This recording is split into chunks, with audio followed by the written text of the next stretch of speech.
আসসালামু আলাইকুম। এখন শুনবেন সংবাদ শিরোনাম। খালেদা জিয়ার মৃত্যুতে চলছে 3 দিনের রাষ্ট্রীয় শোক। তার অসামান্য অবদান অম্লান থাকবে ইতিহাসে, ভাষণে বললেন প্রধান উপদেষ্টা।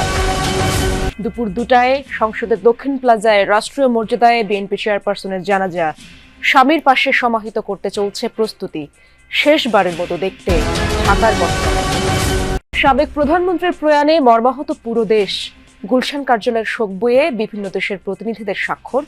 সবার কণ্ঠেই ছিল বর্ণাঢ্য রাজনৈতিক জীবনের জয়গান। সারা দেশে বেড়েছে শীতের দাপট। জবুথবু উত্তর ও দক্ষিণ পশ্চিমাঞ্চলের জনজীবন। সবচেয়ে বিপাকে ছিন্নমূল মানুষ। আসসালামু আলাইকুম। এতক্ষণ শুনছিলেন সংবাদ শিরোনাম, এখন শুনবেন বিস্তারিত। সাবেক প্রধানমন্ত্রী বেগম খালেদা জিয়ার মৃত্যুতে চলছে 3 দিনের রাষ্ট্রীয় শোক। আজ একদিনের সাধারণ ছুটিও ঘোষণা করেছে সরকার।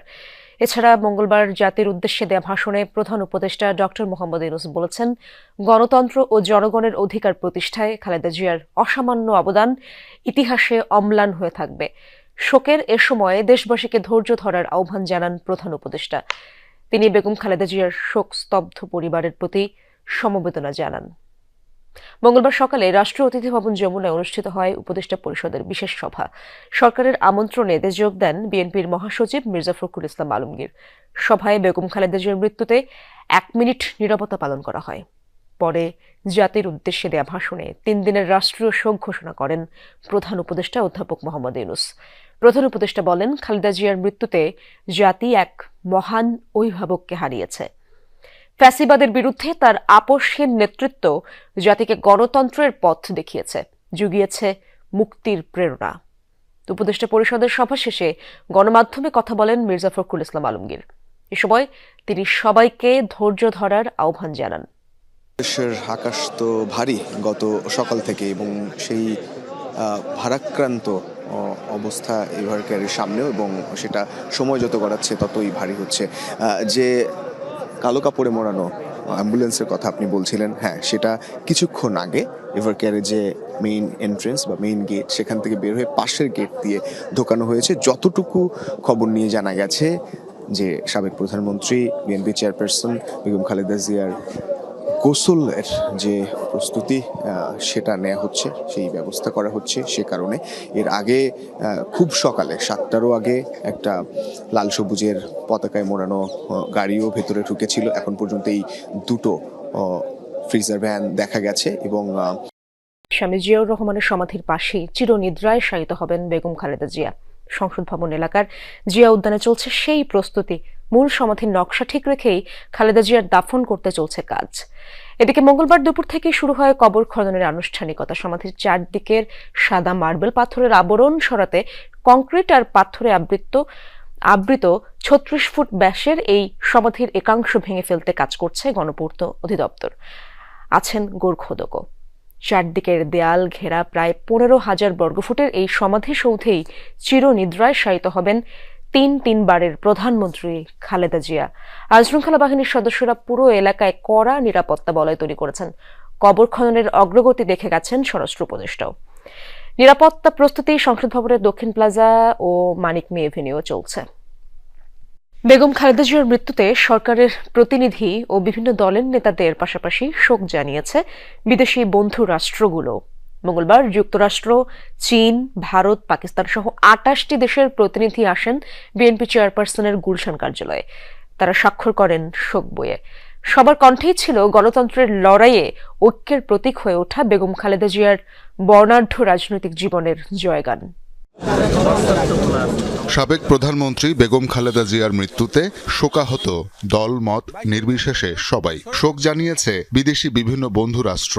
মঙ্গলবার বিকেল থেকে গুলশানে রাত 9:30 পর্যন্ত বিএনপি চেয়ারপারসনের কার্যালয়ে আসেন তাদের প্রতিনিধিরা। শোক বইয়ে স্বাক্ষর করেন ঢাকায় দায়িত্বরত বিভিন্ন দেশের কূটনীতিকরা। আসেন যুক্তরাষ্ট্র, চীন, Bharat, Pakistan, Netherlands, Switzerland, Germany, Iran, Oman, Algeria, Qatar, France, Norway, Sweden, Brunei, ফিলিস্তিন, স্পেন, মরক্কো, ভুটান, ব্রাজিল সহ 28 দেশের প্রতিনিধি। শোক বইয়ে স্বাক্ষর করেছেন আইন উপদেষ্টা ডক্টর আসিফ নজরুল, সংস্কৃতি উপদেষ্টা মোস্তফা সারোয়ার ফারুকী ও জাতীয় নিরাপত্তা উপদেষ্টা ডক্টর খলিলুর রহমান। বাংলাদেশের মানুষ যে ওনাকে কত ভালোবাসে, কত সম্মান করে, সেটা উনি নিজের চোখে দেখে যেতে পেরেছেন।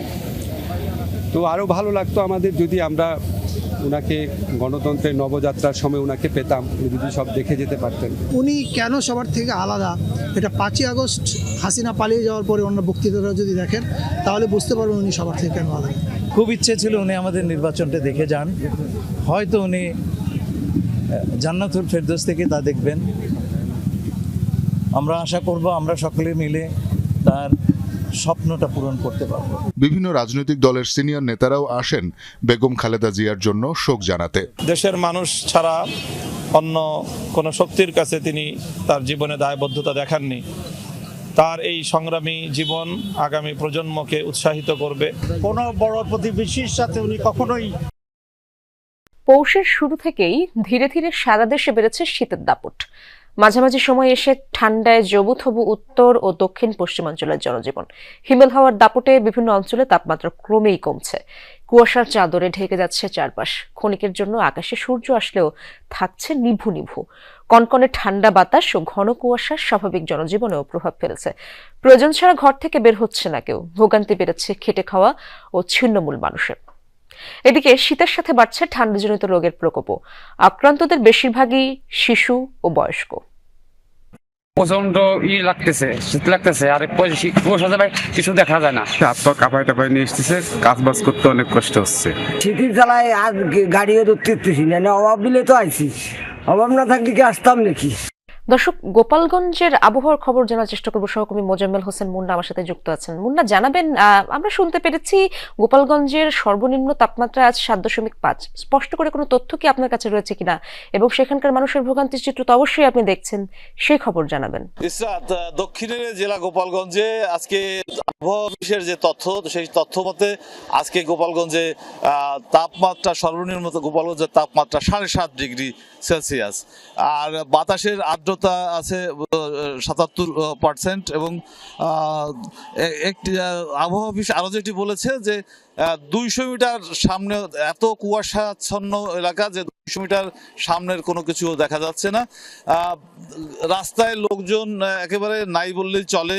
কুয়াশাচ্ছন্ন এলাকায় যারা সারা দিন আনে দিন খায়, যারা খেটে খাওয়া মানুষ, বাইজি বাইক, তারা তাদের পেটের দায়ে তারা রাস্তায় বেরিয়েছে। আর আপনি জানেন যে ইদানিং এখন শুরু হয়েছে বড় আবাদ।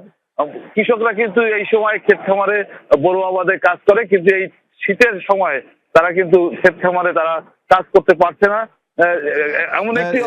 এমন একটি অবস্থার মধ্যে